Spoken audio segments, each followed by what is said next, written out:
So yeah, we're gonna get started. So I'm gonna kind of like go through some machine learning basics, okay? And I'm gonna go through these basics in the context of a very simple setting, which is linear regression during the first time of the lecture, so the first hour. And then in the second half, I'm gonna go through neural networks, which is this very important algorithm in modern machine learning, okay? So let me get started with machine learning basics, right? Like some concepts or definitions. So what is machine learning? Basically, that's what I want to kind of like describe or argue, right? Like so machine learning is a set of algorithms that are able to learn from data, and so it's a set of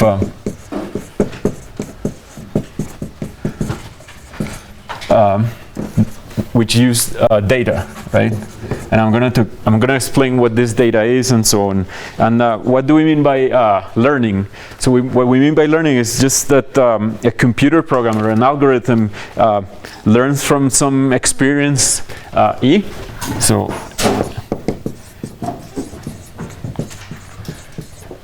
E, that's your data.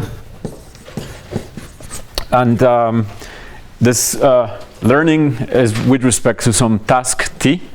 Okay, so that's going to be my task, and this task can be many things, like recognizing whether there's a picture of a cat or a dog, or predict the value of a function when you're doing regression, or play an Atari game, like automatically, the computer, and so on, or generate spin configurations of a lattice Hamiltonian, like what Roger was describing yesterday, predict the future of outcome of a time evolution of a quantum system, estimate probability distributions, and so on.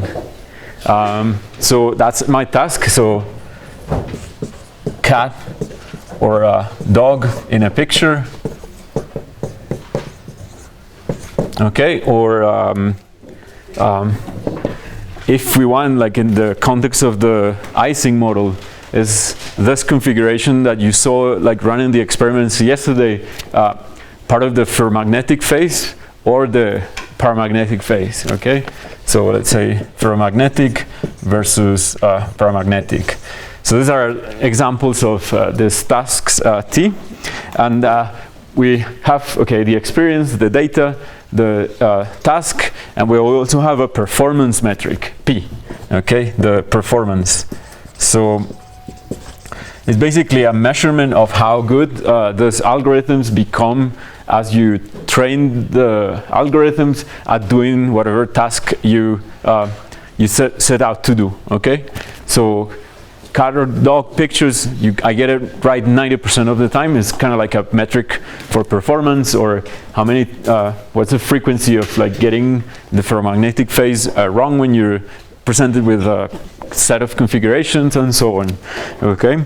So so for performances, we use accuracy in the prediction, error rates, whenever you're trying to do some of these classifications, or accuracy in the prediction of a function when you're doing, for instance, regression and so on.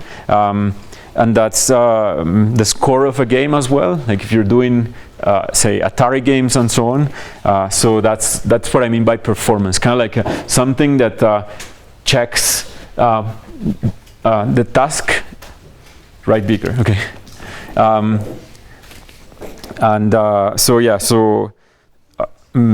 So let's say this is the basics of machine learning setting. Let me be a bit more detail about what I mean by this experience.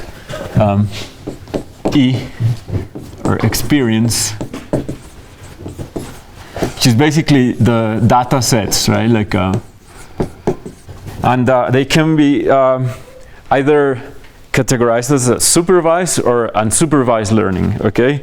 And depending on what kind of experience the algorithm is allowed to have during the learning process, we have different categories, okay? So that's the idea. So let me give you some examples, okay, of experience or a data set. So examples.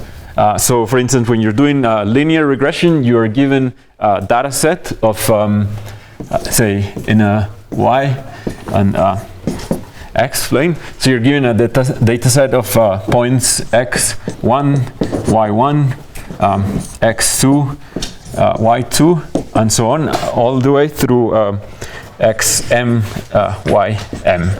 Okay, so that's an example of a data set which you can plot, and it looks something like this. Let me do it bigger.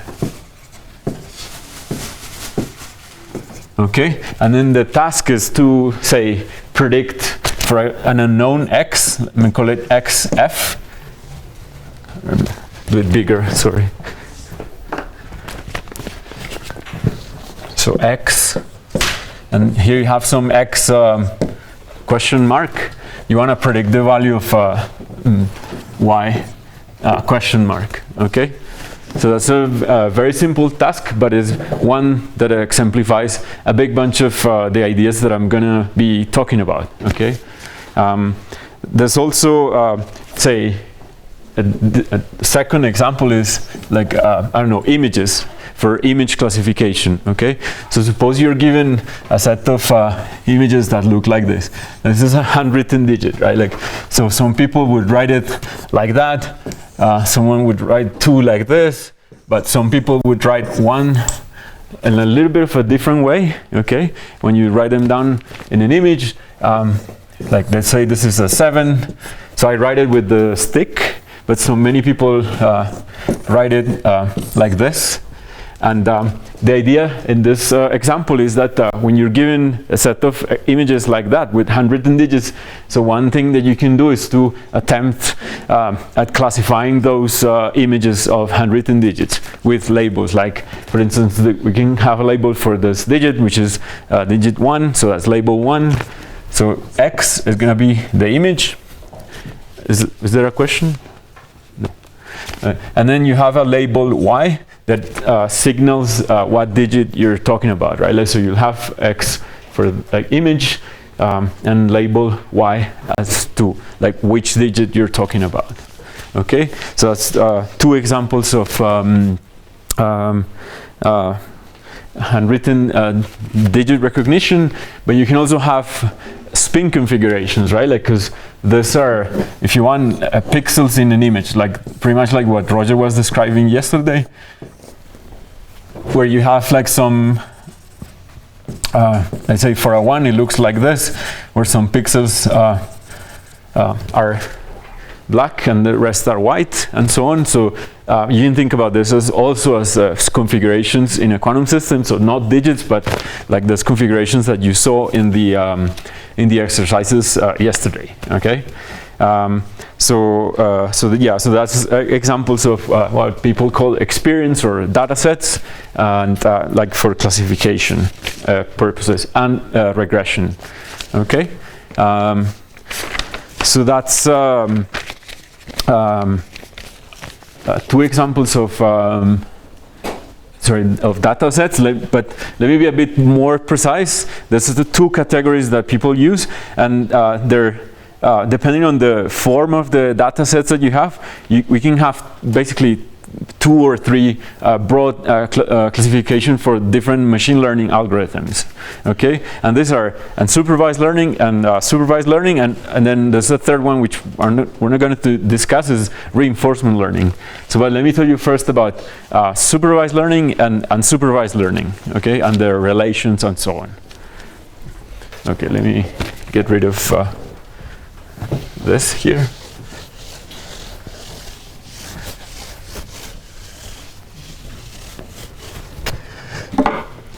So, so let me first discuss unsupervised learning, okay?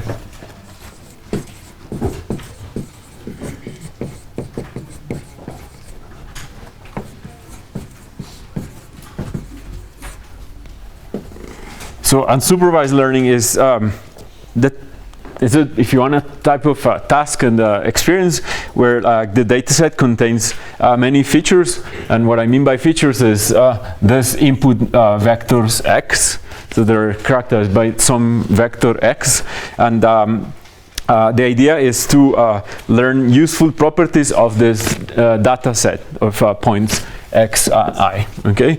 And I'm going to be more precise about it in a minute, but the idea is that by features we mean these vectors, right? Like, and so there can be either images or spin configurations, and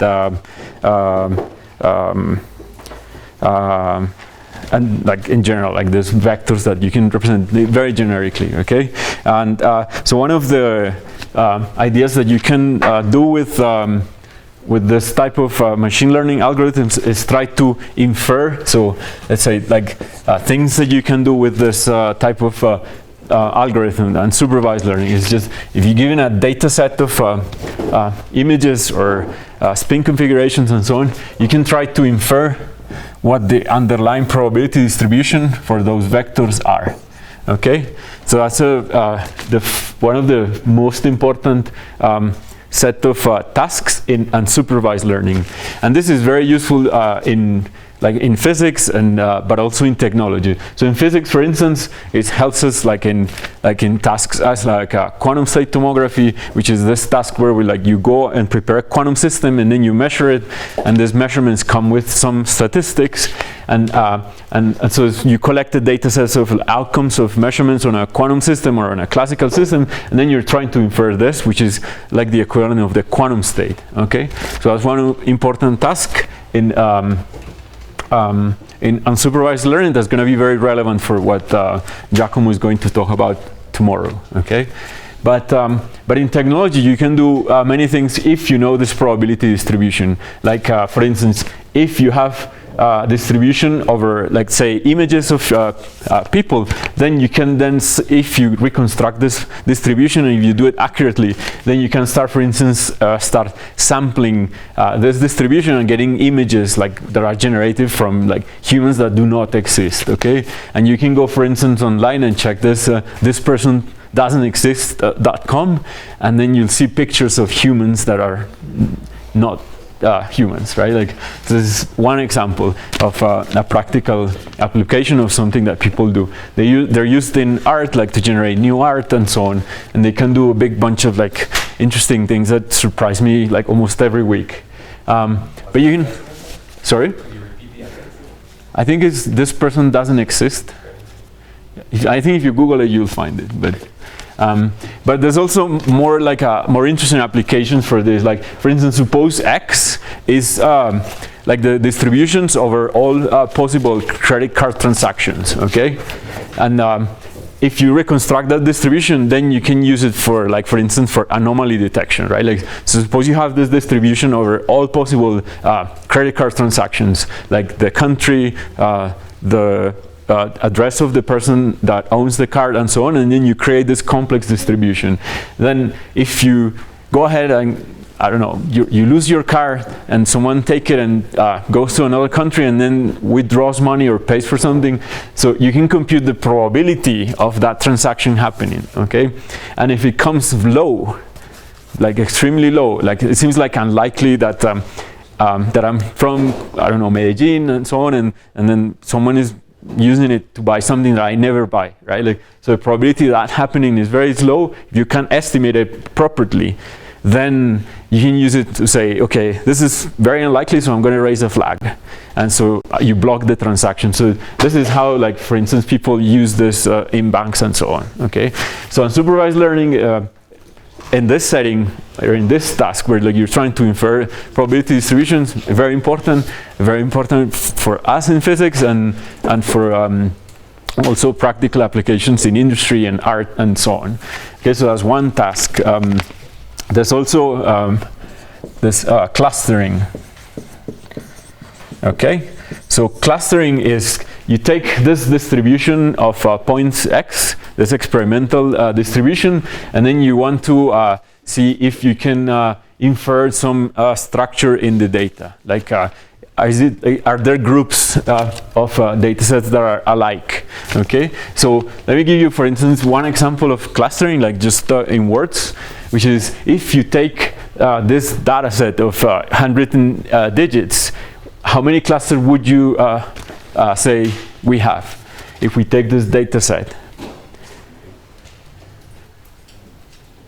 So like, let's say all possible handwritten digits, like, or single digit handwritten digits. So it would be like 10, right? Like, so if you take this data set of all possible handwritten digits and you do a clustering, then the hope is that if you plot the resulting clustering is that you will see, I don't know, in some abstract axis, you will see a cluster with like ones here written in different ways, right? You'll see twos here, and so on. But then, like for instance, you would see 8, and 8 would be closer to, say, 2, because, sorry, I should write big. I'm forgetting. So you'll see 1s here, but you will see 2s around here. And 8 is probably closer to 2s, but also closer to 5s, right? Like, because 5 is almost an 8 with some missing curve, okay, and so on. And then you will see, if you do a clustering algorithm on this data sets, you will see big, like 10 big blobs of like distributed by the way people write digits, okay? And even within one of the clusters, you'll see differences, right? Like for instance, if you do one of these famous clustering algorithms called PCA or TSNE, which I will try to explain if I have time, then you will see that even within a cluster, there's a structure. Like, for instance, some people write one like this, but some people write it slanted, right? And so you will start see the structure of that different ways of writing ones within the cluster, right? Like, so the idea is, so that's an example of clustering, right? If you do, for instance, if you take the data set of the Ising model, like the one you were playing with yesterday, as like you sweep across the different temperatures, how many clusters do you expect?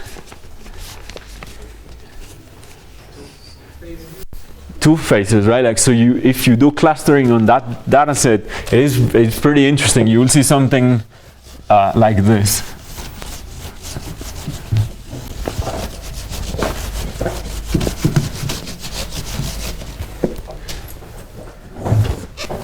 So you'll see something like this, right? Like, so someone said 2, but you will see 3, okay? Why 3? So if you take those spin configurations, you'll see a cluster at low temperature where like this, most of the spins are up, okay? But a second cluster where all the spins are also down, because when you have the ferromagnetic phase, you can have either all spins up or down, okay? So this one will look more like this, and this one will look how? Random, right? Like, so up, down, up, and so on, okay? And somewhere like in this abstract space, we have the like critical temperature, right? Like, where like you go from the order phase all the way through the paramagnetic phase, okay? So those are examples of unsupervised learning algorithms, and there are more, like the ones that I mentioned: anomaly detection, generation of new samples, and so on. I'm just giving you like a kind of like a simple set of examples of what they look like. But let me tell you about supervised learning, which is another important category of machine learning algorithms. So let me see where I do it. Let's do it here.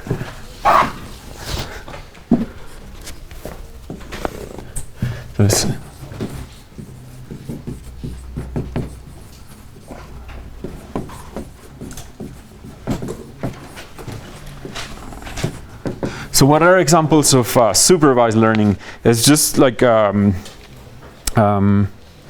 so it's like when the experience or the data set contains a feature like vector x, but also a label, okay? Or Yeah, or yes, a label, right, like a y. And these are my, like it has a lot more information than the unsupervised case, right, like where you only have this feature vector xi. Okay, so this is the case, for instance, for handwritten recognition or linear regression, where like the idea is to predict, like given an image of a handwritten digit, what do you see? Is it a 1 or a 2? I mean, for us it's very easy to understand what it is, but for a computer, I mean, for a computer this is just a bit string of just a bit string, right? Like it's just zeros and ones, okay? For us it's very easy, we see that's a 1, right? Like, but computer just sees like a 1 0 0 0 0, like for a big number of like pixels, right? So for a computer, like it's just not as straightforward as it is for us. So for a computer, it's like, how do you translate this into that's number one, like in a computer, right? So that's a supervised learning task. So you're given a big bunch of images with their corresponding label. Okay, and there's a famous example or a famous data set. It's called MNIST that you can Google. Okay, and it's a big bunch of handwritten, like images of handwritten digits written by clerks and high school students with the corresponding label.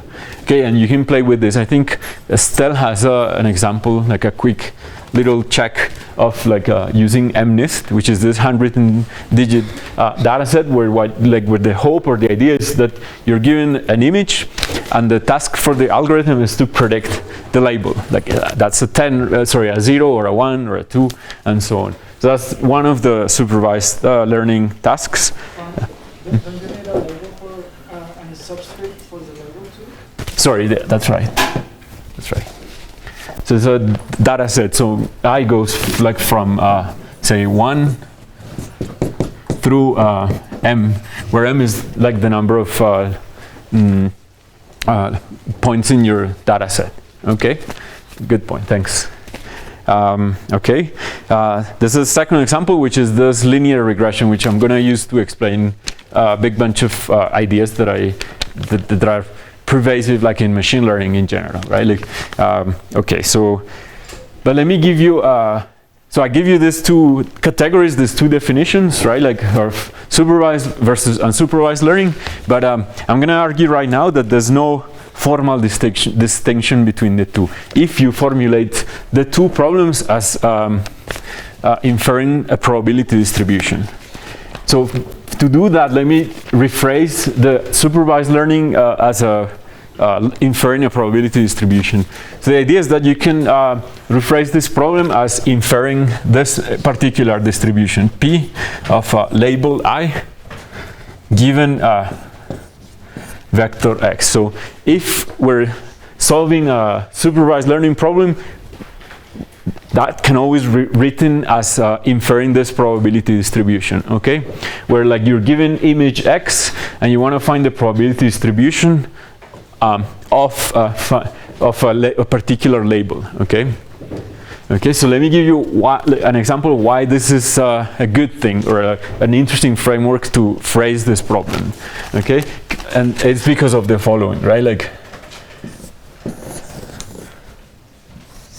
so what number do you see here?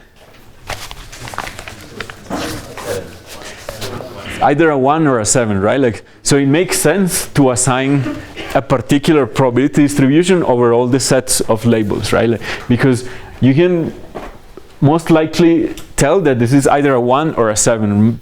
Most likely a 1, I would say. So I would assign a higher probability of assigning 1 to that particular image. But 7 should have a non-zero probability, okay? And that's why we use this type of probabilistic framework for supervised learning as well, okay? But you can rephrase linear regression this way too. I won't do it, but there's a simple way of deriving linear regression out of this setting, this probabilistic setting, okay? But let me give you that, let me tell you about this idea that there's no formal distinction between unsupervised or unsupervised learning if you think about both as inferring probability distributions, okay? So let me do that.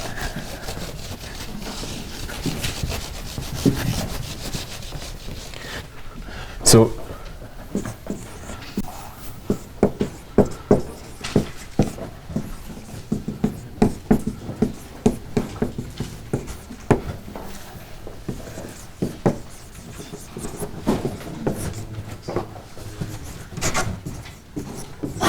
okay, and the idea is the following, that the idea is that we're going to use chain rule of probability. So we have this vector x of let's say it's in R n, and we want to construct this distribution P of x. So it's an unsupervised learning problem. Okay, we're trying to infer this probability distribution, but x has n components, and you can use the so-called chain rule of probability to decompose this distribution, which is basically the product rule that Roger used yesterday, or a generalization of that. Okay, so this is called the chain rule, and it's called chain rule because you're just applying product rule many times. But let me just write it what it is. Right, just that you can write this as I over n of P xi and x1, x2 through x I minus 1.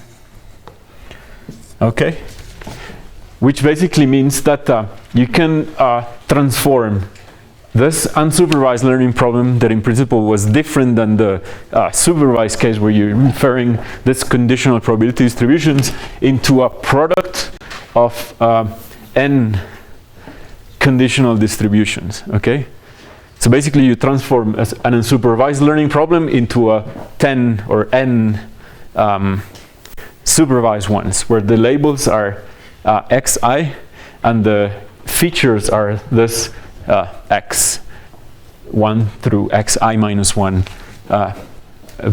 components. Okay, so that's that means there's no distinction, and the opposite is also true, because in principle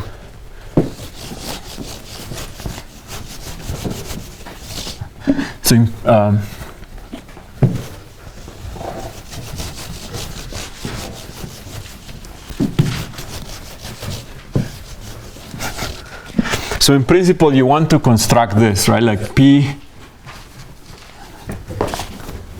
So for supervised learning you want to construct P given X, right? Like, but in principle you can also construct this out of the unsupervised learning if you had access to this joint, right? Like if you had access to this joint probability distribution, that you can learn from the data sets of labels and features, then you can in principle retrieve this through through Bayes rule. Okay, so basically what you do is P y given X is y and X divided by the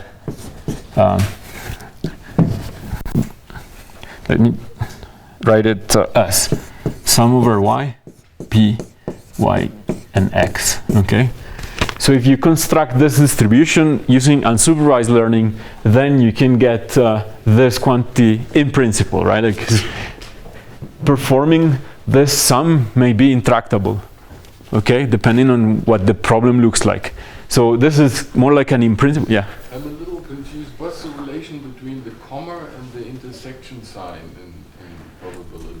Yeah, so this one is a joint distribution. Mm-hmm. So it's a function of x and y, and so y and x. And this one is the conditional distribution, and where you fix x and explore what the different probabilities for y can take. Okay? I mean, the common event y and x is often written as y intersection x.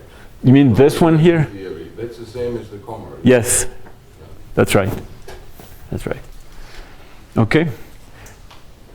Okay, so with that, I just conclude that there's no formal distinction between the two, but in practice it's useful to use this terminology.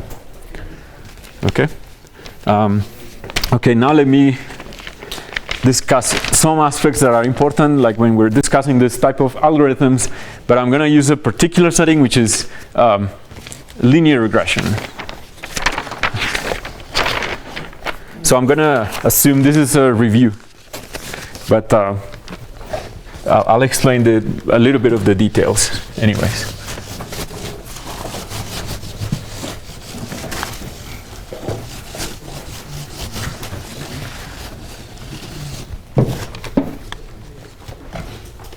So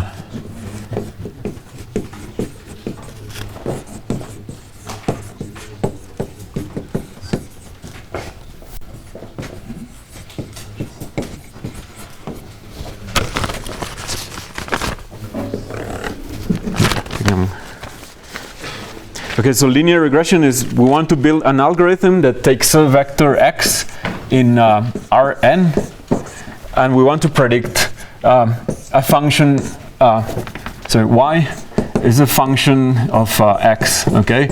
And the idea is that we presume, or we assume that there's a linear relation between x and y, okay? And so we construct a model. And this model is y equals some vector w transpose times your input vector x, okay? So I'm going to drop this, I'm going to keep it, okay? So this is also a vector, and that's my model, okay? So, and so both x and w are vectors in Rn, so that this makes sense, okay? So what is the data? The experience is just a set of xi and yi, a big bunch of them, where I goes from 1 through n, sorry, no, m, small m, okay? So I'm going to rearrange this data set into big matrix X, which is n by m, and a vector y, which has n components. Sorry, m components. Okay? And the idea is, given this data set, can we fit a relationship between y and x, which I'm going to write as a one-dimensional thing, but it can be high-dimensional as well, like Rn. Okay, so that's my data set, and the idea is to find this relation, okay, a function that approximates the relation between the two variables. So you've seen this before, right? Like I think in calculus, linear algebra, and statistics. Okay, but let me just quickly review it. And we use the metric, the performance, as the mean square error, right? Like,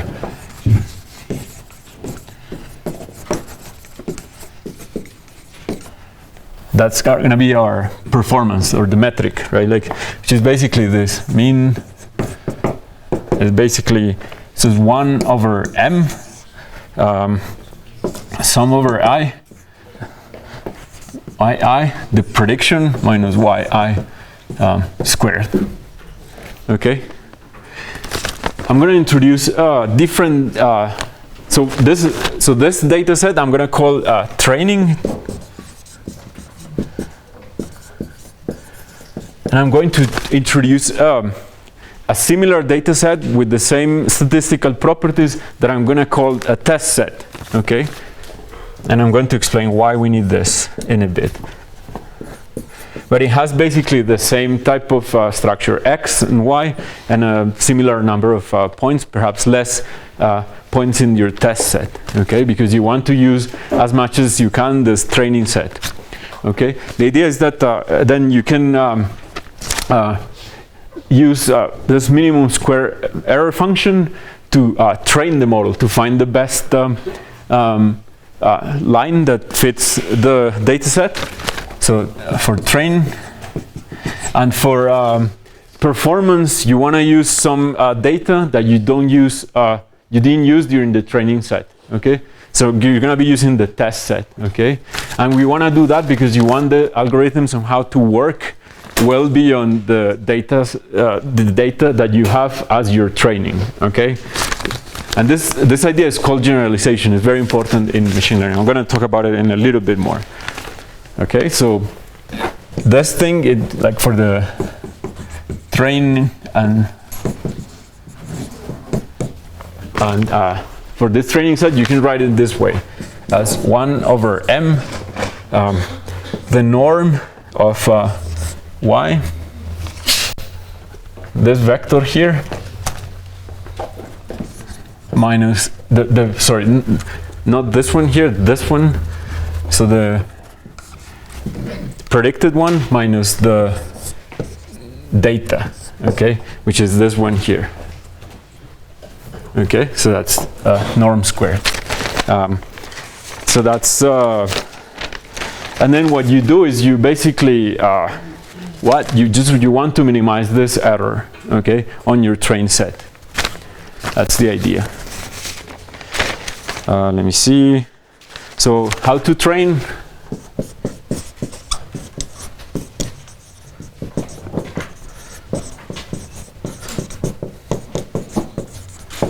So what do we do when we want to minimize something? We compute a critical point. So we compute the derivatives and we make them 0, right? So what you do is basically take the gradient with respect to the parameters in the model. What are the parameters in the model? W. Okay, those are my the parameters in the model I have. So x is data, y is data. So we're only left with w, right?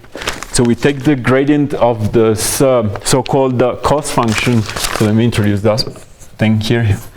Cost function.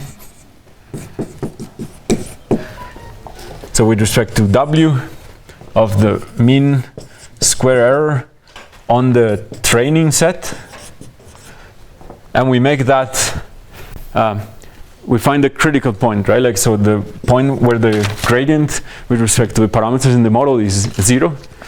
And then you can basically solve for w in this case. You can do it analytically. Okay? So I'm not gonna do it, but convince yourself that this is what you should get for the optimal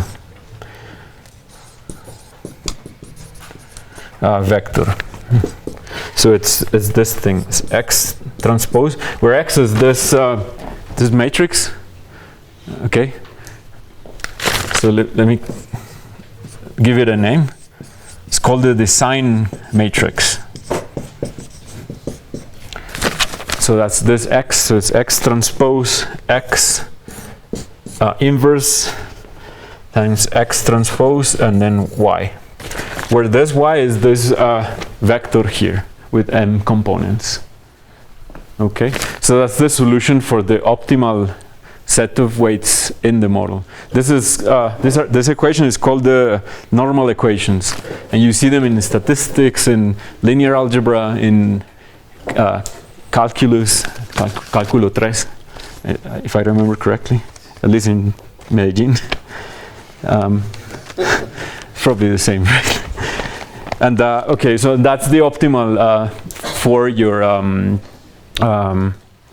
like for this solution. Okay, so is it a maximum or a minimum? You still have to check that, right? Like you do that through computing the curvature. Okay, and just if you do it, convince yourself that this this corresponds to a minimum of this maximum square error. Okay, so that's my my little introduction to linear regression. But let me tell you about something that is, I mean, that affords us a little bit more than just linear regression. Okay, which is very interesting and important. Which is that you can, like, given this machinery, you can also do polynomial regression without changing anything. Okay, so let me tell you how to do it.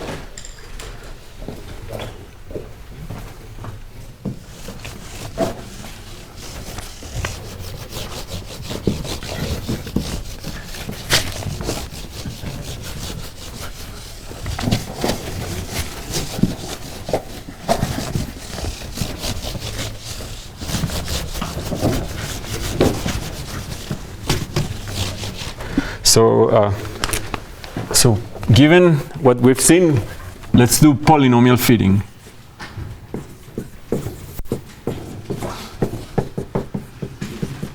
So how to do polynomial fitting given what we've seen? Okay, so we're going to introduce what it's the so-called feature map. Okay.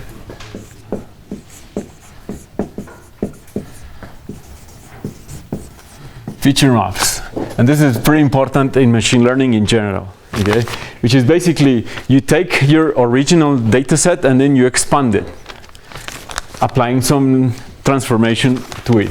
Okay, so let me assume I had some x, which is in the real, and you want to do polynomial regression on it without changing what, like the mathematics or like this little algebra that I did. Okay, the idea is that you can define this specific feature map, which is this vector. It's a function of your variable x, and it's basically this thing. So you can construct combinations of x and populate this vector. So the simplest combination of x is x to the power of 0, which is 1. Okay, so 1. Then you have x, but you can also add x squared and so on. Okay, let's say all the way through. Okay, let's just do x3.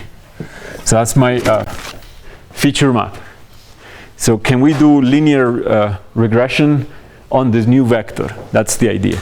And if we do, then we're getting polynomial fitting basically for free. Okay, because if you use this as your new data set, so basically you construct your I with the corresponding y I, and you do linear regression, you're effectively fitting a polynomial of degree 3 to the data set. Okay, do you agree with that? So basically here y, your model is always the same, right? Like it's w times, so not x anymore, but your feature map, right? Like yeah. Okay, so that's basically equal to what? To, let me write the components. So like the first component, I'm going to call w0. That comes multiplied by 1 plus w1 times x plus w2 times x squared plus w3 times x3. Okay, so basically you're using what we used already, the same linear model on this feature map of the original data to get the polynomial fit. Okay, so that's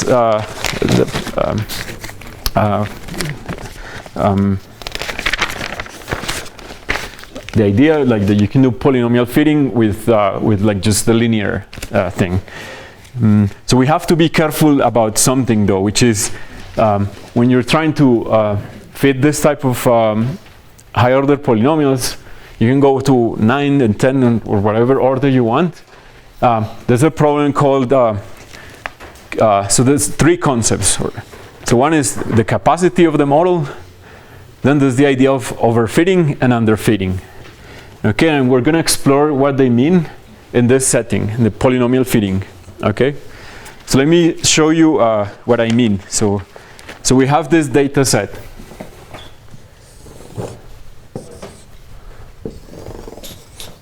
Of x and y.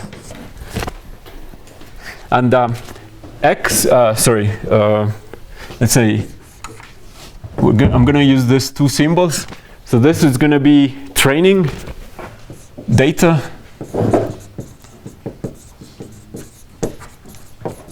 And circle is going to be test data. Okay, and let me just draw my data set, like my imaginary data set. So you'll have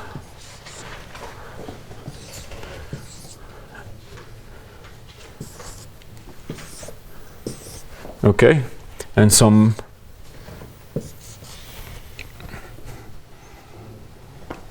something like that. and some, let's say this one here. So this is my data set. So some of the data I'm going to use for, sorry, I should probably exchange them.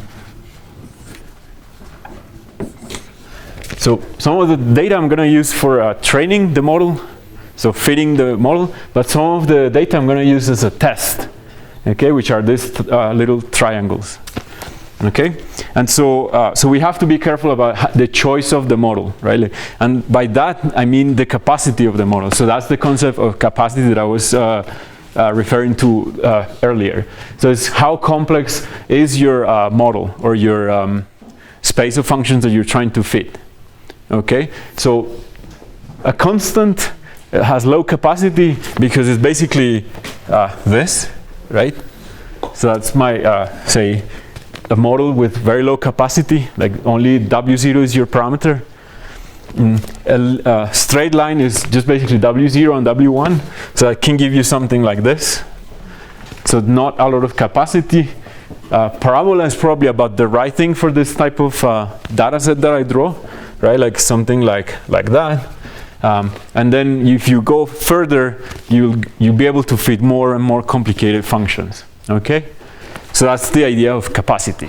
The problem with capacity is that if you have a high degree polynomial and you perform the fit, then it turns out you can fit exactly all the points. Okay? So if you have a very high capacity model, what happens is that the model will be able to fit all the points and do something that is called overfitting, okay? Because basically you're able to, that your function is able to cross exactly all the points, okay? And that's a problem, right? Like, and I'll tell you why that can be a problem. Because when you do this high order polynomial fittings, they usually fit very well the training data, but then they can be far away from the test, okay? And like I'll show you not a plot, but let me try one more. So let me try to redo the plot. So you have so test this triangle. It's an X.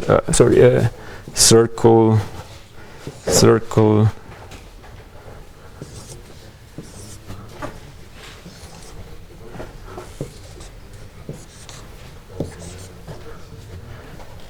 Something like this, right? Like, so if you use a very high capacity polynomial, it may be that you cross all these points in an uncontrolled way, okay?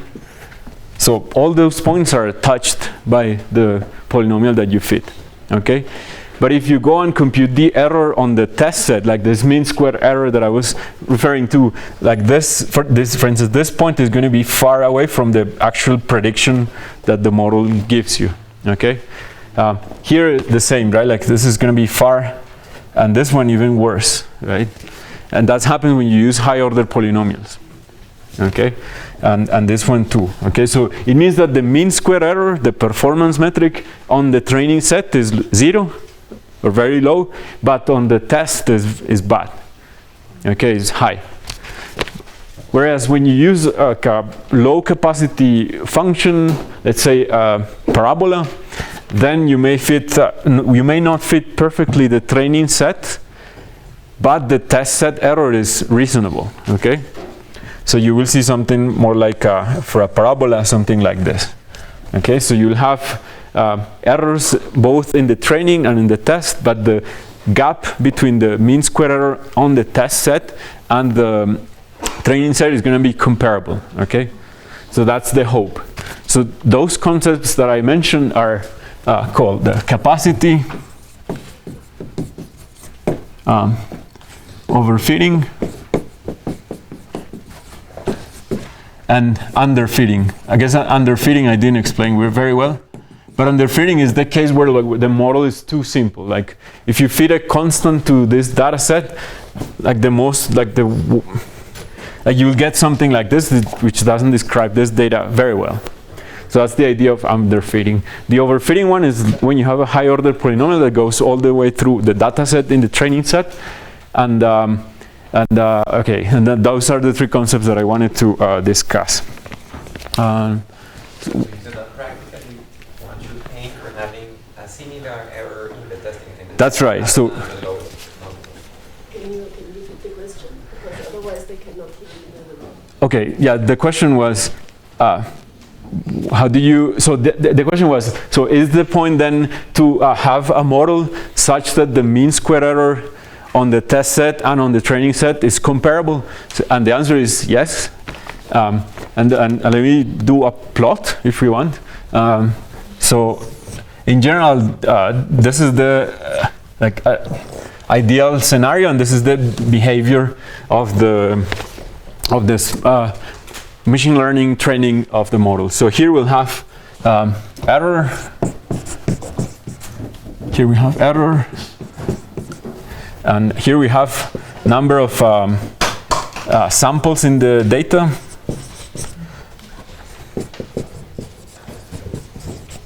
And here we have capacity, let's say, number of parameters in the model. The error one is on the sample, on the testing? On the test. On the test. Yeah. So what you will see is the error on the test, if you have very little data, is big. And as you grow the number of data points in your data set, it drops, right? Like at fixed number of parameters. If you have little data, then you're able to fit very well the training set. So the error can be even 0, okay? But as you grow the samples, then you start increasing the error. And the hope, or the ideal scenario, which is exactly what you asked, is we want to make the gap between the test error and the training error to be as close as possible, okay? So this gap should be as small as we want, as we can, okay? And let me show you the error on the capacity, right? Like, so when you have at fixed number of samples or data points, so the error looks like this for the training, right? Like, so if you have low capacity, you have large error. But if you increase the capacity, eventually you can even make it 0, okay, in this setting. But for the test error, is the most interesting one. Like, it looks like this, right? Because if you have extremely high capacity, you overfit to the training set, and then eventually the error can increase, okay? So there's a point in which is kind of like the optimal capacity, kind of like cap star, like the optimal capacity, where this is the sweet spot for the algorithm, for the the capacity, okay? And yeah. What is the trying error, is the test error, and then second? Sure. So this is the test error, and this is the training one. Okay. So everything I'm telling you about in this context translates exactly the same in the unsupervised learning case, in the quantum state tomography, in all the cases. And this is extremely general and extremely important as a practitioner of in machine learning. Okay, so all these ideas are very, very important if you practice machine learning, and even if you do it theoretically, because when you do theoretical analysis of machine learning algorithms, all you care about are these performance metrics. Okay, so it's a very important. So I used a very simple setting, but this whole idea is very general. Okay, it applies to a big bunch of different machine learning scenarios. Yeah. I mean, just counting degrees of freedom and call it capacity is a little simplifying things, isn't it? I mean, if I use 3 high-order polynomials, everybody knows that that's not a very good basis. That's right. So if you use some other orthogonal system or whatever, Yeah. so capacity has to be with. No, I agree. Which brings me to the final idea, which is called inductive bias. Okay. So.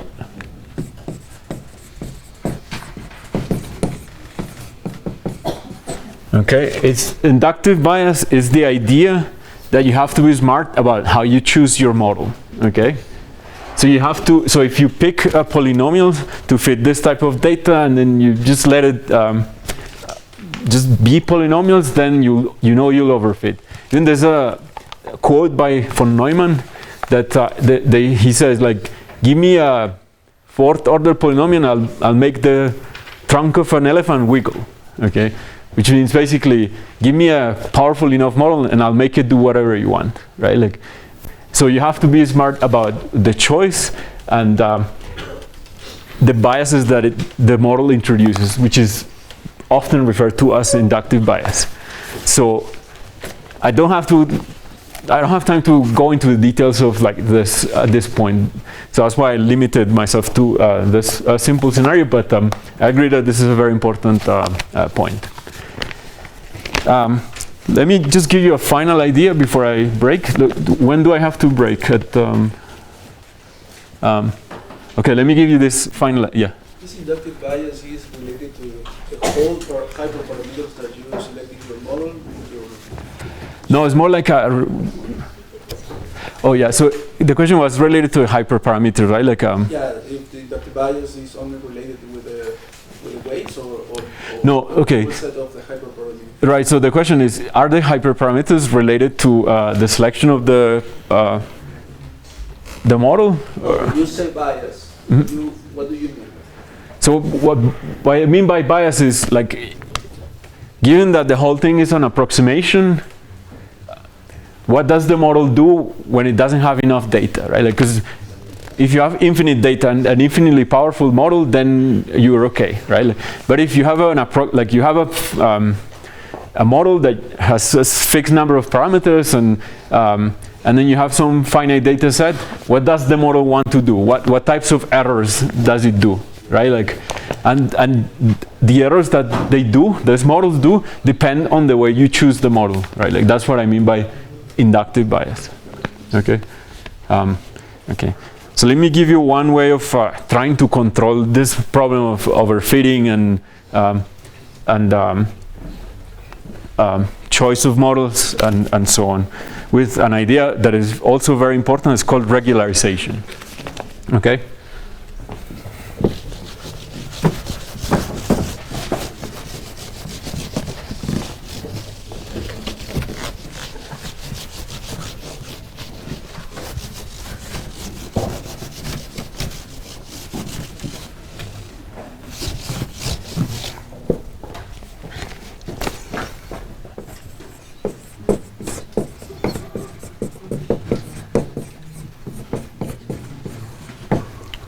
So the idea of regularization is the following. So that there's another way of controlling the capacity or controlling overfitting by changing exactly the model's capacity, right? Like, so the idea is that we've given a learning algorithm, a performance, and a data set, right? Like, for instance, polynomial fitting, right? Like, so you have your model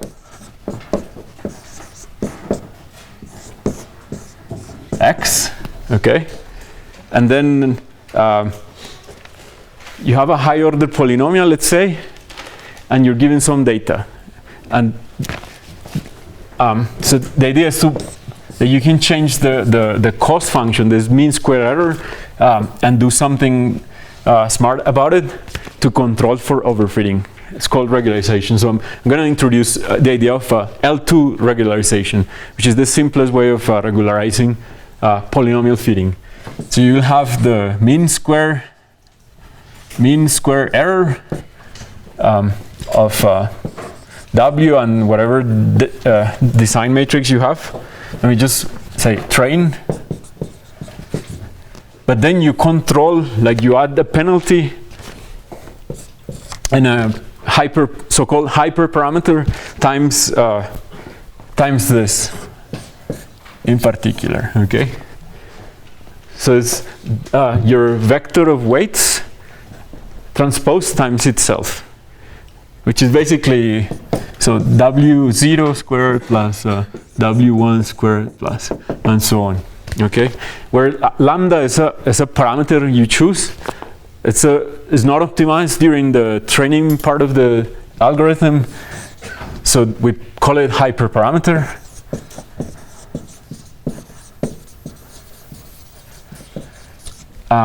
And this lambda is chosen to be positive, okay? So lambda is greater than 0, greater or equal than 0. And so what happens here is that, is what? Like, you want to minimize this function, but you're adding a positive term, right? Like, because this is all positive and lambda is positive. So this term wants the weights of the polynomial, or it encourages these weights to be what? To be small, or 0, right? Like, and so if you have a data set, a big enough data set, and you use this cost function and the proper regularization, what you'll see is that this fact will help you select the best model, right? Like, in the sense that it will penalize terms that you don't need in the function, okay? So if you want, this is a way of controlling for like this uncontrolled overfitting, for lack of a better wording, okay? So how do you pick lambda?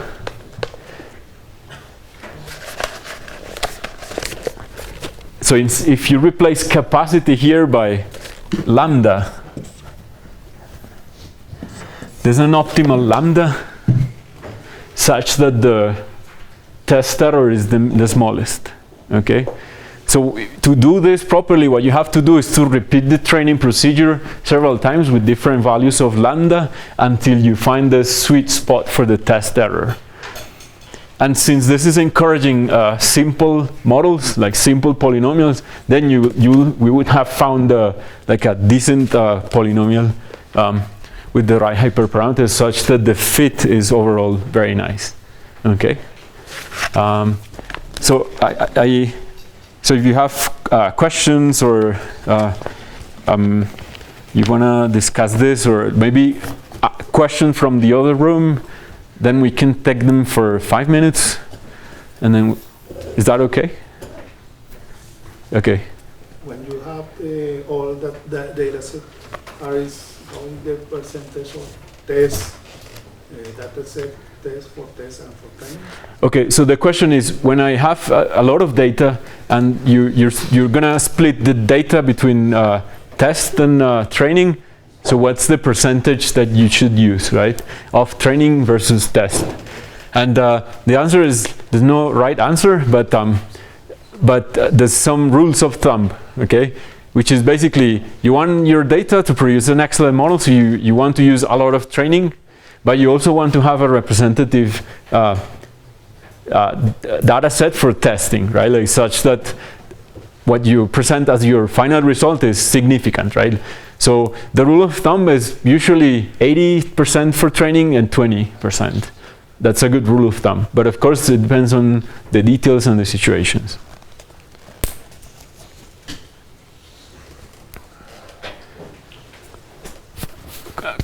Question from the other room?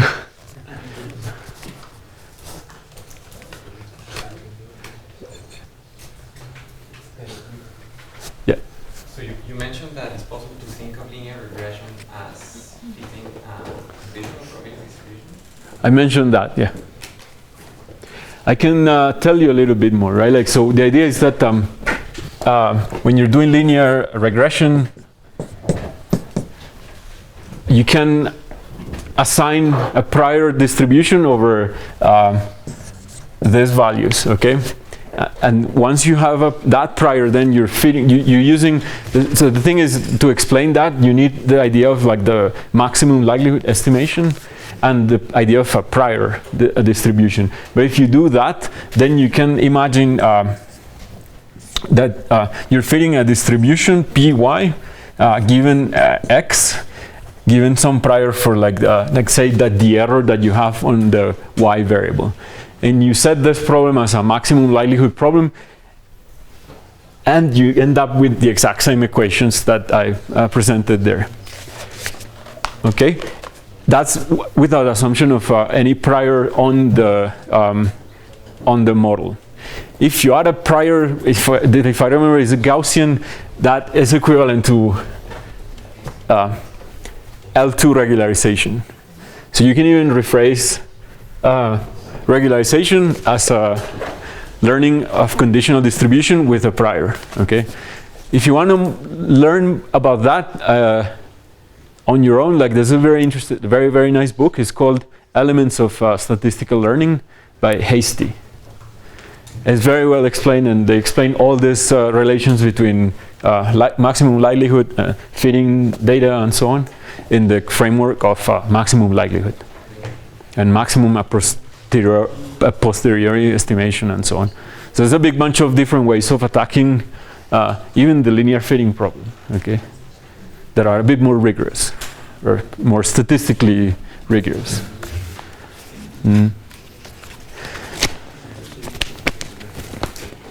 Yeah. Let's say I have outliers. Mm-hmm. How do I perform the training without removing those outliers? So I didn't, and I'm not. Sorry. The question is, how do I deal with outliers, right? Like without throwing them away. Okay. So I'm not going to address that. Okay. So the assumption in this whole thing was the test set and the training set came from the same distribution. Okay. So in principle, I'm not allowed to throw any if this is true, right? Like experimentally, there's ways of like getting rid of them, but I won't discuss them now. Okay. Basically, I don't have a good answer prepared for that, but there's ways. Okay. So how about we continue? Okay. Again, so the curve you chose when the test error begins to rise is when the data follows the same distribution. So I don't have any outlier. Yes, but you have statistical fluctuations. So the question is, when this curve turns back again, is it because of outliers? Is that the question? Yeah. And the answer is not necessarily due to outliers, but due to statistical fluctuations in the distributions that you're trying to fit. Okay, so this situation will happen no matter whether your data really comes from identically distributed data sets. Okay. Okay, so let me go ahead because time is short and we were late. So we'll start with like one of the most important algorithms in this deep learning revolution, like the neural network, and the idea of backpropagation, which is an algorithm that people use to train these models. Okay, and I'm gonna phrase the whole discussion as like in the context of supervised learning, but you can also use it for all sort of different tasks in supervised, unsupervised. Reinforcement learning. So like that whole thing that I'm going to talk about is very general, but I'm going to discuss a particular model and a particular task or setting, which is supervised learning. Okay, so then.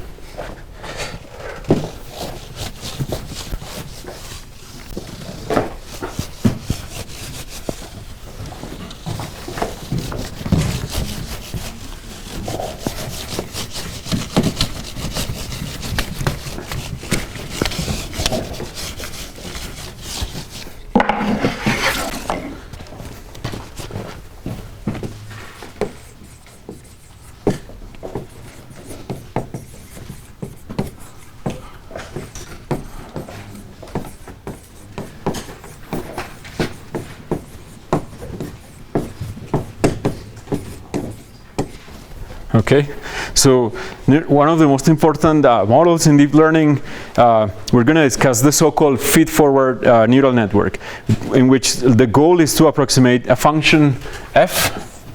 For example, we can try to construct a classifier like the one I was discussing for handwritten digit image classification. So it maps x, like your image, like this high dimensional spin configuration or handwritten digit, into a label, okay? Sorry, label that I'm gonna call y. Okay, so the idea is that a feed-forward neural network, neural networks in general, they're just functions, okay? And they're functions where like x, I don't know, can be in Rn, and y can be in, I don't know, Rm, okay? So they're high-dimensional functions, okay? That's the simplest thing you can say. And they come parameterized with some set of parameters theta. I'm going to discuss what these parameters are, etc. Okay, so the name feed, so it's called the particular one that I'm going to discuss is called feed-forward neural network, and it's because the information flows through the function from x all the way through y. Okay, so it's kind of like feed-forward, like that type of idea. And there's some intermediate calculations that you, so you start from x, you do some intermediate calculations, eventually you get to compute y. Okay, so let me see. So, and what are these artificial neural networks? They're a family of models that are used to approximate functions that can take values on very high dimensional input states or domain x, and they basically represented as interconnected neurons, which correspond to nonlinear functions that, like, quote unquote, exchange messages, right? Like, so they look like this. I don't know. So this is your initial vector x. They represented like this, right? And then you have a set of interconnected neurons.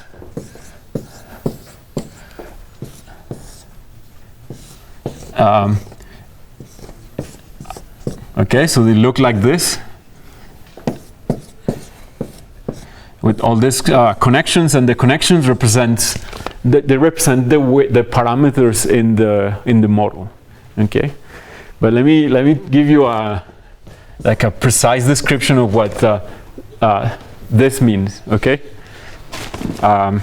so I'm gonna tell you about just one neuron now. Okay, so what is one neuron? Okay, so let me draw that. Let's do this, right? So this is my neuron, and it has a big bunch of inputs. So what I call the input of the neuron is a vector. So I'm gonna start with x. Okay, so it's a set of so x. The components of the vector there are x1, x2, x3 through xn. Okay. And they just come to this neuron, and then you get an outcome. Okay. So this is basically isolating one of these elements in this diagram. Okay. So let me tell you what this means, right? Like, so what is let's say the output of this calculation? So I'll tell you what it is. O. So the output O that you see here is just a nonlinear function g of the following. So w through n of xi times wi plus some b. Okay? So it's basically a nonlinear function, and then basically a vector, so a dot product between your vector x input and a set of weights w, okay? And then a so-called bias term, okay? So that's what a neuron looks like. And here we had vectors, like different vectors, but in the outcome of the neural net, what you do is you basically replicate O in all the connections that you have. Okay, so this is what I mean by a neuron connected in this way. And so basically a neural net is just a big bunch of nonlinear functions applied to some vectors that are propagated in the so-called forward direction, this way. Okay. So what are examples of these functions that are popular or that are used in machine learning? So let me give you examples of G. Of this G function. There are nonlinearities. So one of the popular ones is the so-called sigmoid, which is basically this function. G is 1 over. So the WIs in the previous board are your theta. Exactly. So the question is, the Wi in this expression correspond to my parameters theta, and the answer is yes, but not just one, all of them. So what I meant by theta is all this set of connections, and in particular for one neuron, they correspond to this vector W. Okay. Yeah. That B could be explained as a bias, like you explained earlier? So it's just a name, but so the question is that B can be understood as a bias, and the answer is like that's the name it has, but it's basically just something you add on top of this product of X and W. Okay. It's called bias for some reason. I think it's related to how like neurons in the brain fire whether the signal is strong enough or not. So you need at least some amount of voltage to excite the neuron. So they call it bias, but because of the inspiration from what happens in the neurons. Okay, but it doesn't matter. Like for us, it's just one more parameter. So B and W correspond to the set of parameters. Okay, so you have the sigmoid, which is this this function. It's basically, it looks like this. So it's very small when X is very negative, so like very tiny. Then it grows, crosses 0.5, and it hits 1. So this is 1, this is 0.5, and that's the sigmoid. And it has this idea of like neural activation, right? Like that if you have a high input, then your neuron is active, so you get 1. And if instead the whole thing is very negative, then the neuron is inactive, right? Like it's just terminology some people use, but for us it's just a function. Okay. Yeah. Question? No. But there are more. Like there's some the so-called rectified linear unit.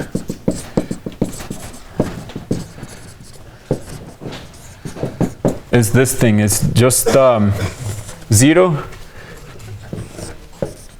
and X. So basically, it's max of 0 and X. This is one of the popular ones. There's tan H, so hyperbolic tangent. And then there's one I like a lot, is the perceptron, which is basically this function. So 0 for X is 0, then it jumps to 1. Okay? Okay, so meaning that it's inactive for negative argument of the function and 1 for positive. Okay, let me give you one little example of how this kind of like neural nets operate with one neuron. Okay, so it's very stupid, but still. So let's say that I have two inputs, x1 and x2. And one output, O. And the input is x1 can be So it's raining or not.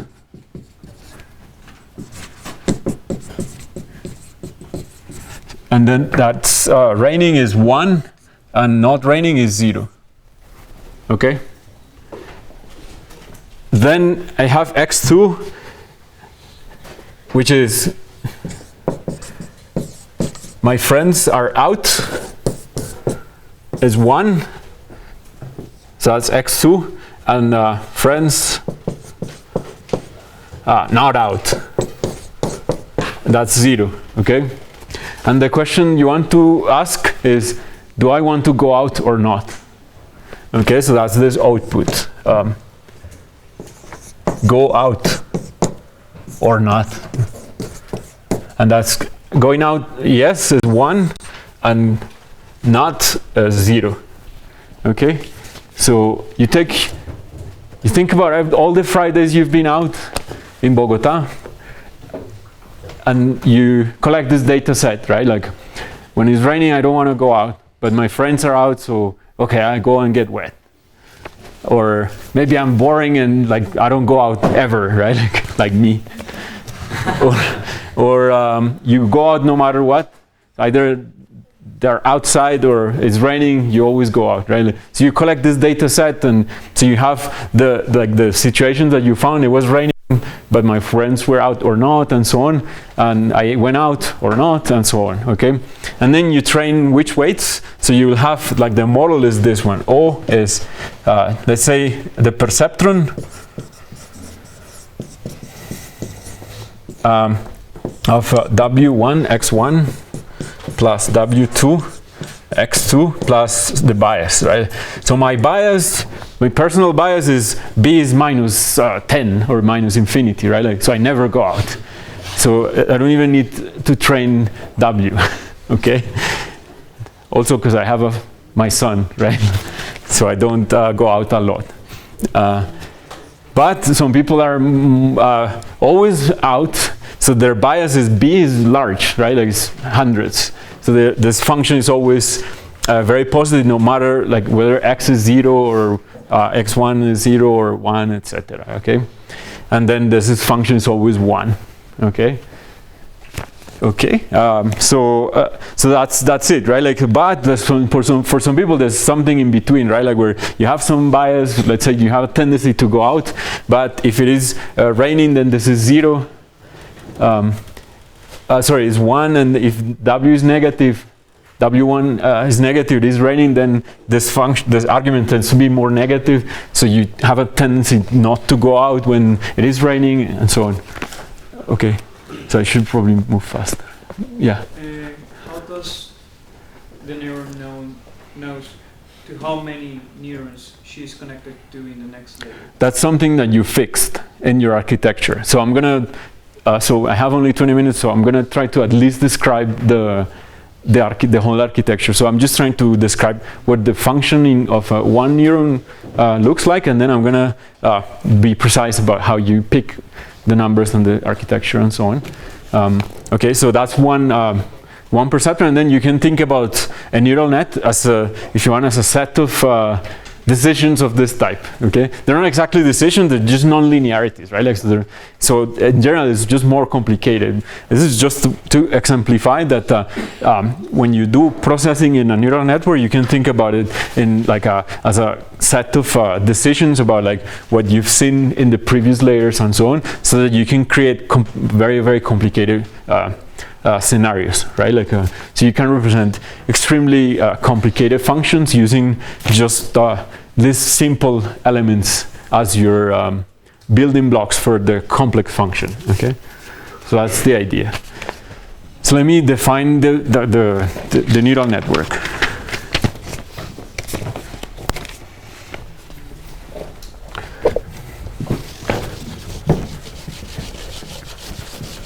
I think I'm not going to be able to describe this backpropagation with 20 minutes, but let me try quickly.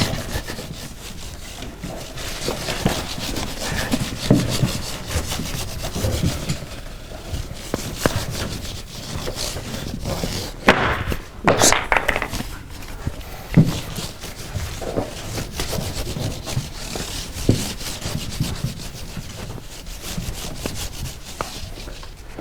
right, so we have an input layer, which is this vector x, right? Like x1 through xn or whatever, right? Like, and that's my my input layer. So I call that input layer.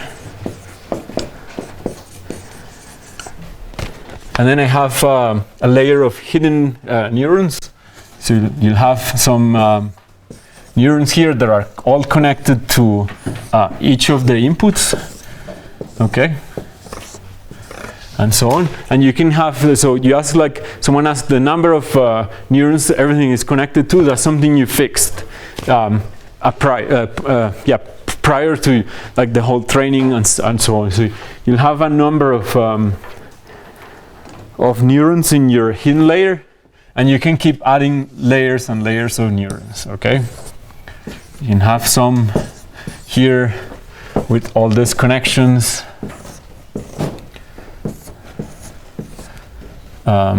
and so on. And then you have, okay, so those are like hidden layers. And finally, you have an output layer, okay? And now we mentioned we had n here for Rn, and we have here m of them.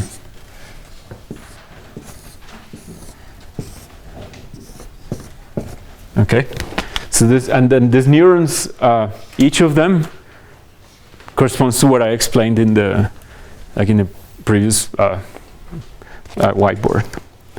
Okay, so each layer is represented by a matrix of weights. So, and I'm going to label this set of weights by W, L. So this is a matrix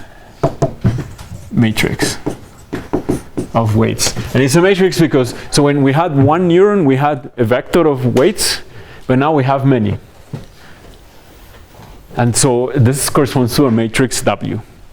It characterizes all these weights in each of the layers. Okay?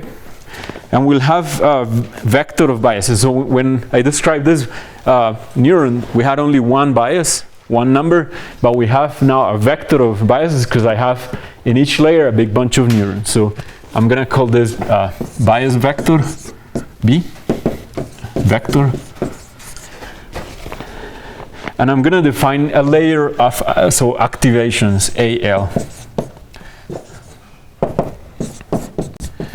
Activations, and I'm gonna describe or define like the arguments.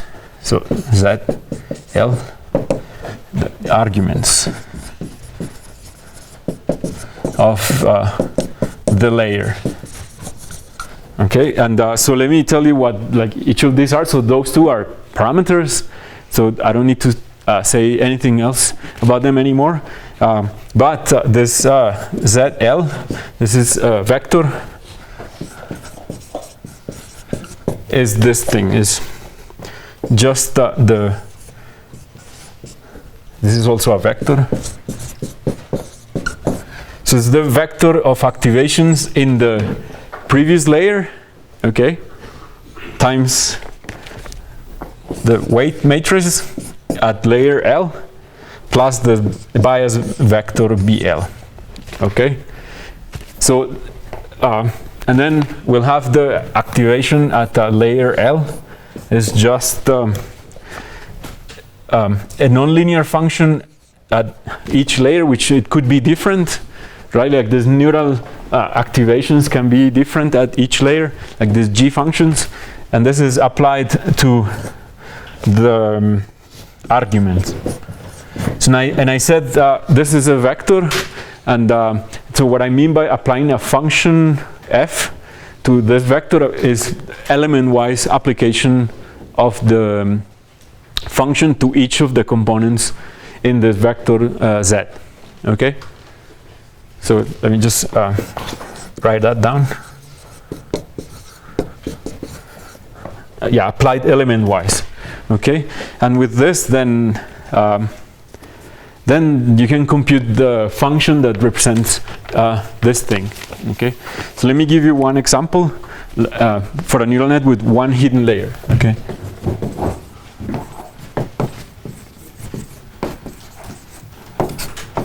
just to be concrete, so it looks like this. So this is X. Then you have one hidden layer, and let's say you have the output layer. Okay. So what is f of X? In this case, where f parameterized by this set of WL and BL. So what is this? Then it's just you take this input vector. So let me. So in this case, so when you start, so you label this as L is 1, L is 2, and so on. And this is the final layer that I call L. Okay. So then this one is called L is 0. Okay. And then let me tell you what this value of this function is. So it's basically so the activations at the Lth, like big L layer, right? That's the output of the function. So it's so we have L is 0, L is 1, and L is 2. So it's the activation functions of the second layer. Okay, of this, yeah, this. So it's A2, right? Do you agree? Which is basically, I'm going to assume I have only one type of nonlinear function, f. And that's, so basically this, right? This is, again, f of A0, my input times W1, okay? That's, I'm computing A1. I'm computing Z1. So this thing that I'm writing here is Z1 plus B1. That times, this is the, so this bit is what? This is A1. Okay, this thing here.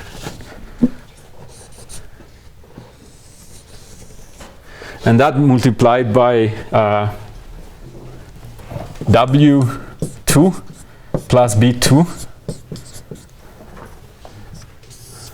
So I close here, close there. That's my, so what is this? Exactly. And this whole thing is my A2. Okay? That's all. That's all there is to fit for neural nets. They're just like a function application after function application on the multiplications. Okay? So that's my example of a neural net. What can we do with them? We can classify numbers, we can classify Ising configurations, we can fit highly nonlinear functions, and so on, and we're going to train them, okay?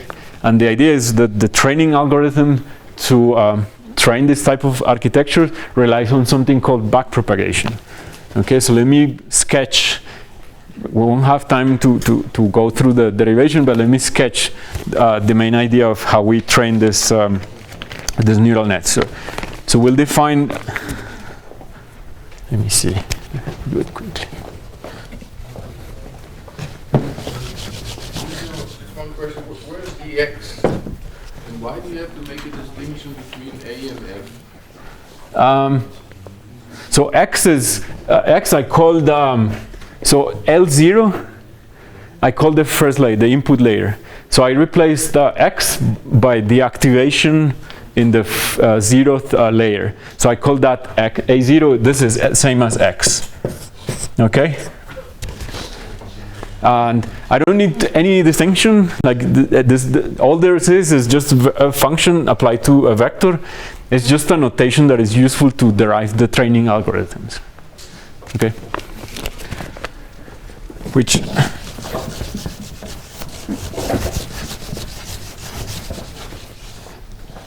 let me leave this here. So we'll define a new cost function similar to the mean square error. Yeah. I have a question in this last AL. Yeah. Because the F is supposed to be the activation function. Mm-hmm. This A must change, or So same L. it can be the same function. I mean the L, or because No, so I left, so the question is, why do I have L here, like in the function, right? And the answer is, I left it like with an L, just to have the freedom to have different activation functions on different layers. But you don't have to do it. So what I did in this example was to assume that the function was the same on the two layers. But you can have the freedom to have different activation functions as you go through the feed-forward propagation. Okay? Okay, let me try to explain. The last thing is, so we can define a cost function, let's say like the mean square error for your, like, I don't know, 1 over m, sum over your data set of, like, I don't know, like the outcome of the neural net at the end minus like the labels, okay? Something like that. And this is going to be a function of x. So let me write it. So O is going to be a function of xi minus the label that you need to predict. Either like this is a real number or a vector of real numbers and so on, okay? And then, so you define this cost function, which is basically follows the same spirit that we followed when we were trying to do linear regression, okay? Except now the function that we have, O here, is just this highly nonlinear function which is built out of my neural net and has parameters theta, okay? So the idea is that we want to do what? We want to minimize this function, right? So how do we minimize this function?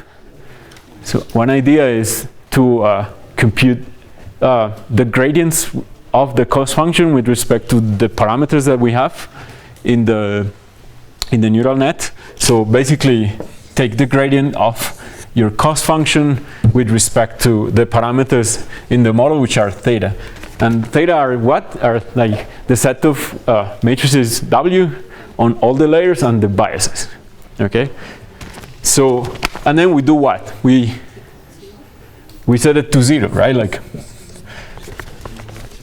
there's an issue here, right? Like, so when we did linear regression and polynomial fitting, we did the same. So in principle, up to here, everything looks exactly the same, except when you have all these chains of nonlinear functions, then it becomes really complicated to solve analytically for WL optimal, okay?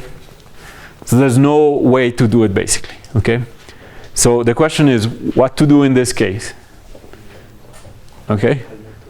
So then there are techniques to do it, okay? So let me tell you about a very important technique called gradient descent in my last 5 or 10 minutes.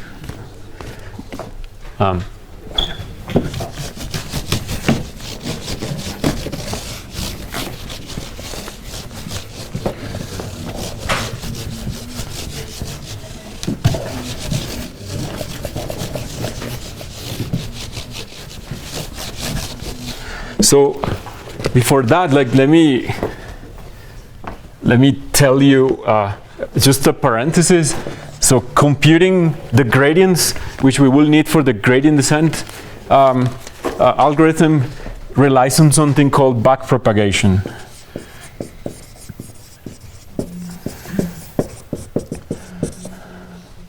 And I had prepared for it, but I kind of like miscalculated the time. Okay, so I'm just gonna go and explain gradient descent, and then backpropagation we can discuss offline, or you can do it on your own. It's very, very interesting. Let me tell you the idea about gradient descent in 5 minutes.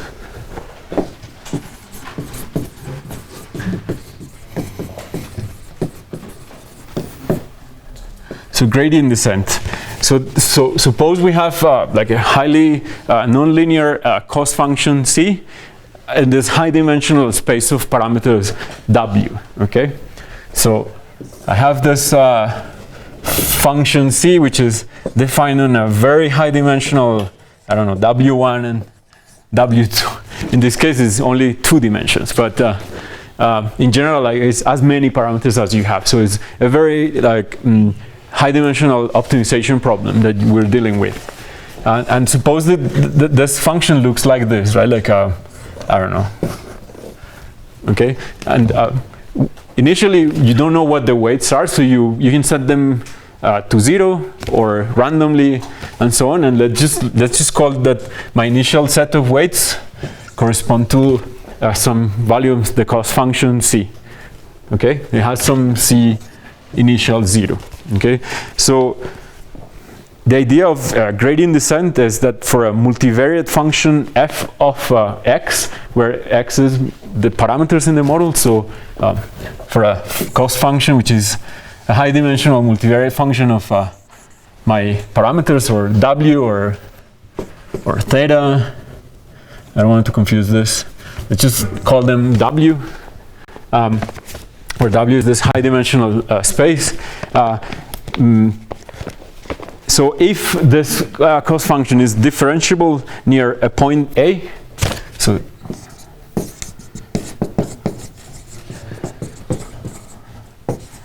near point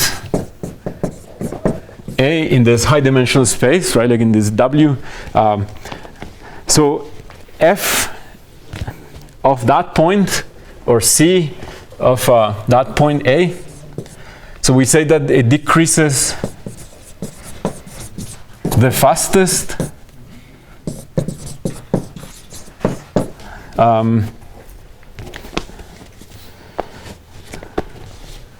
in the direction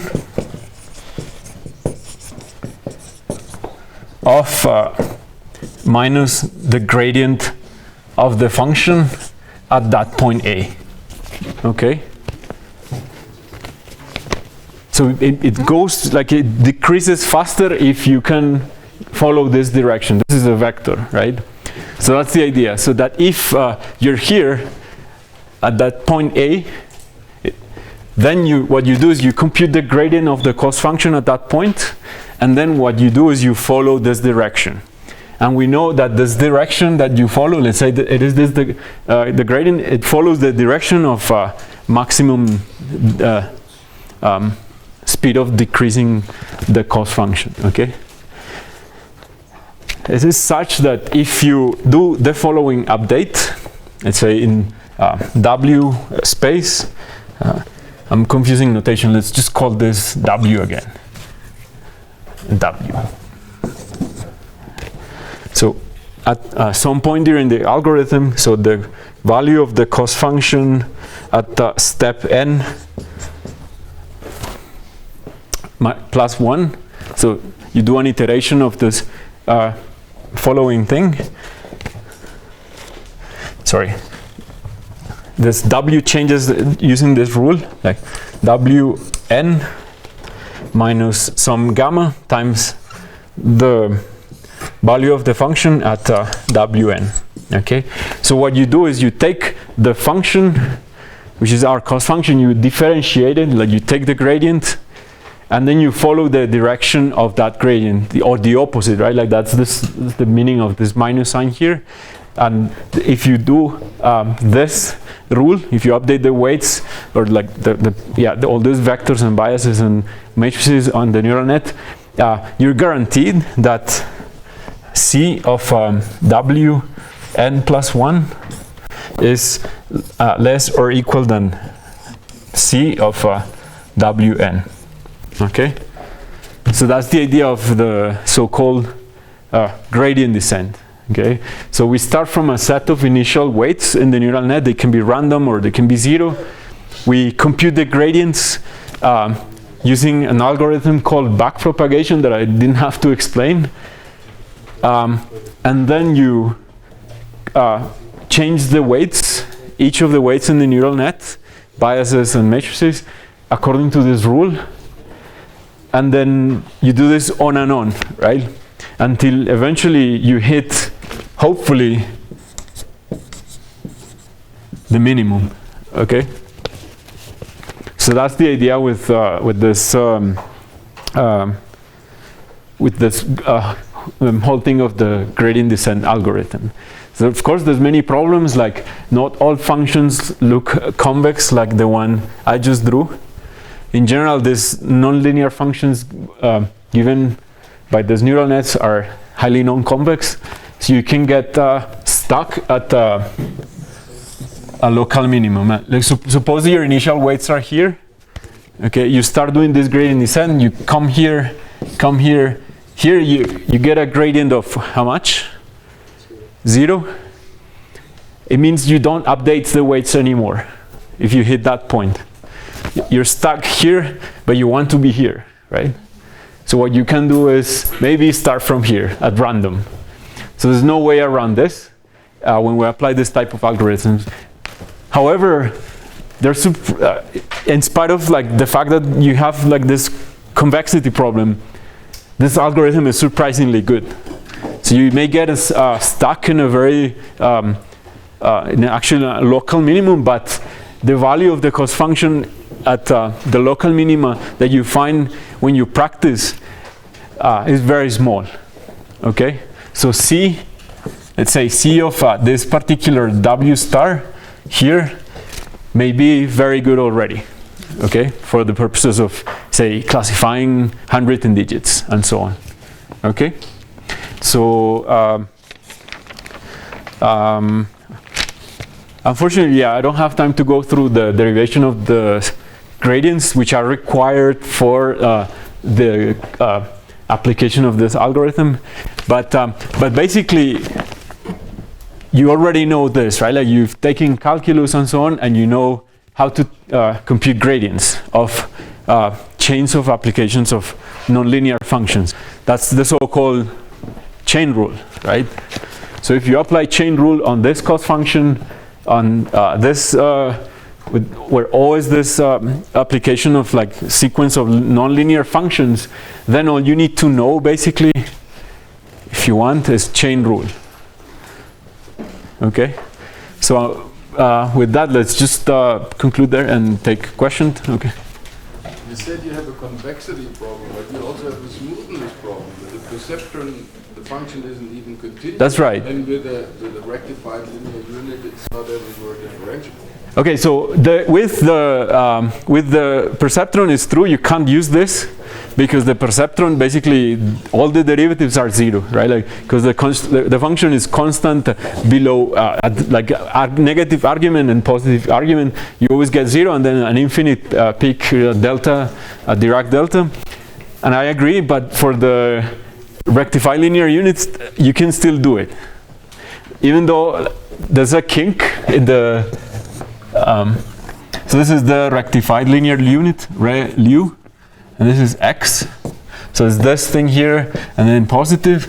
So numerically, you never hit this point because you have numerical precisions in the computer. So you never have an issue. So it's not applies steepest descent to the absolute value function.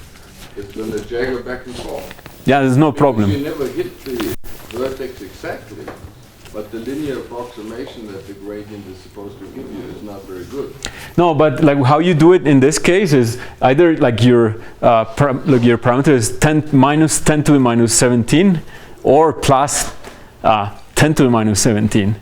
Okay, and there's no problem at all. Like you can optimize this thing, and even if you have numerical, I mean, this issue, if you are here, like here or here, the difference in cost function induced by like this potential problem, they go away.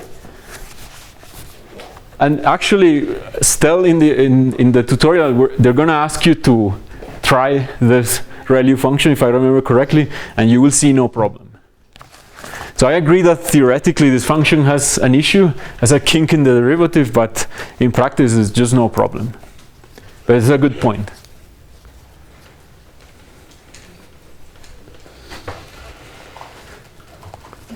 No, my question is quite simple. Okay. Address it in less than a minute. So the idea of creating like sequentially connected nonlinear functions is very creative. So what you use is when you set up a layer, a hidden layer, you set up a function for all of the neurons in that hidden layer? Yeah. You set up individually. So you can set them individually, but in practice, people just use one of them for every single node. But I mean, you're free to try anything you want. But does it have any implications? I mean, it gets more complex, but No, there's no crucial implication. There was one more there, and then I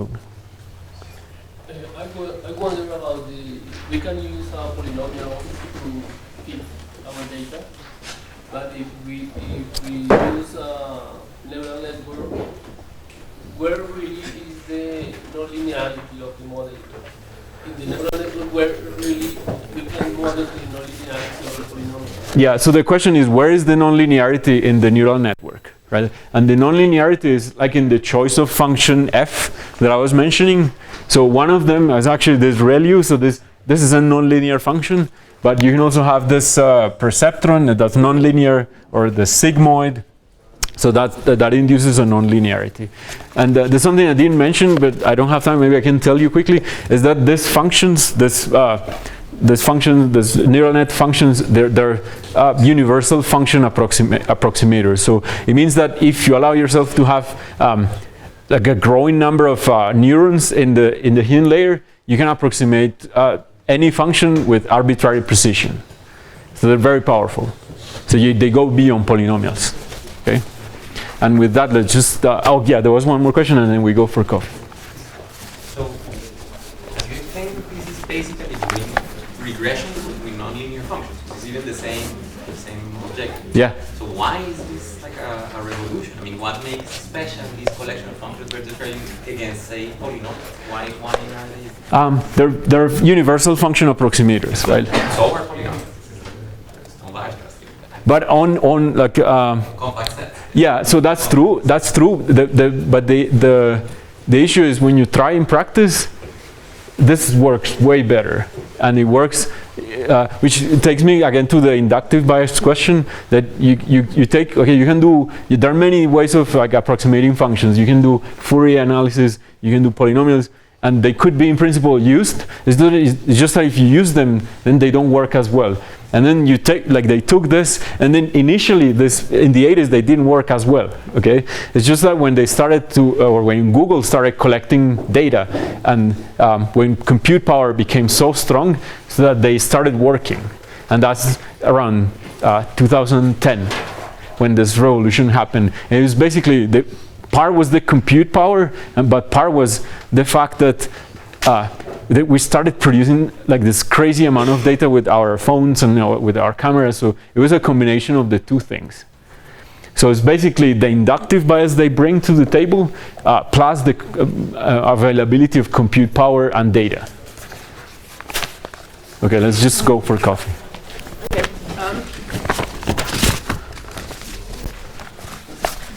Okay. See.